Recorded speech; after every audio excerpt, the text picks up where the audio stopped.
সমালোচনার মুখে অবশেষে বেশ কিছু পণ্য ও সেবায় ভ্যাট বৃদ্ধির সিদ্ধান্ত থেকে সরে আসলো এনবিআর। তবে এখনও বাড়তি ভ্যাট বহাল রয়েছে বেশিরভাগ পণ্যে। নতুন শুল্ক জারি করার 9 দিন পর প্রজ্ঞাপন জারি করে এই সিদ্ধান্ত জানালো সংস্থাটি। অর্থনীতিবিদরা বলছেন, ভ্যাট বাড়ানোর পর কমানোর সিদ্ধান্তে খুব একটা স্বস্তি মিলবে না জনজীবনে। নতুন বছরের শুরুতে এবং 2024-25 অর্থ বছরের মাঝপথে হঠাৎ শতাধিক পণ্য ও সেবায় বাড়তি সম্পূরক শুল্ক, ভ্যাট ও উৎসে ভ্যাট আরোপ করে এনবিআর। খাত সংশ্লিষ্ট উদ্যোক্তা, ভোক্তা এবং অর্থনীতি বিশ্লেষক পর্যায় থেকে শুরু হয় চরম সমালোচনা। 9 জানুয়ারি কর আদায়ের নতুন সিদ্ধান্ত জানানোর পর গেল 9 দিনে একের পর এক নিজেদের অবস্থান থেকে সরে আসতে শুরু করে এনবিআর। সে ধারাবাহিকতায় এবার জীবন রক্ষাকারী পণ্য ঔষধে পূর্বের ভ্যাট বহাল রাখছে সংস্থাটি। নিত্য প্রয়োজনীয় মোবাইল যোগাযোগে বর্ধিত সম্পূরক শুল্ক এবং ব্রডব্যান্ড ইন্টারনেটে আরোপিত সম্পূরক শুল্ক সম্পূর্ণ প্রত্যাহার করা হয়েছে। এছাড়া 3 স্টার, 4 স্টার এবং 5 স্টার হোটেল ব্যতীত অন্য সকল রেস্তোরাঁয় অতিরিক্ত আরোপিত ভ্যাট সম্পূর্ণরূপে প্রত্যাহার করা হয়েছে। একই সিদ্ধান্ত মোটর গাড়ির গ্যারেজ ও ওয়ার্কশপের ব্যাপারেও।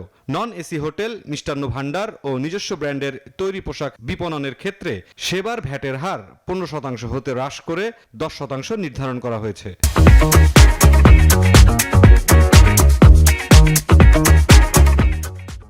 রেস্টুরেন্ট সেবার ক্ষেত্রে যে 5% ভিএটি প্রযোজ্য ছিল সেটিকে বাড়িয়ে 15% ভিএটি আরোপ করা হয়।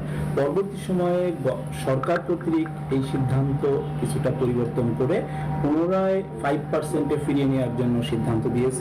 উদ্যোক্তা ও গ্রাহকরা মনে করেন, সার্বিক কর নীতিতে বিভিন্ন ধাপ বাদ দিয়ে একটি সুস্পষ্ট পরিকল্পনা বদলে দিতে পারে সরকারের রাজস্ব আদায়ের চিত্র। এই সেবা মূল্যকে যদি আমরা ব্রেকডাউন করি তাহলে এর মধ্যে দেখব যে অর্ধেকের বেশি মূল্যই কিন্তু আমরা সরকারকে বিভিন্ন প্রকারের কর, ভ্যাট বা অন্যান্য সাবসিডি হিসাবে বা স্পেশাল ডিউটিজ হিসাবে আমরা কিন্তু পে অফ করছি। মাঝখানে যে লেয়ার অনুযায়ী যে ভ্যাট গুলি আছে এই সমস্ত গুলি কমাতে হবে। আমরা একবারই ভ্যাট দিব, সেটা হচ্ছে কখন আমরা যখন সেবা গ্রহণ করব গ্রাহকরা, তার জন্য আমরা ভ্যাট দিতে পারি।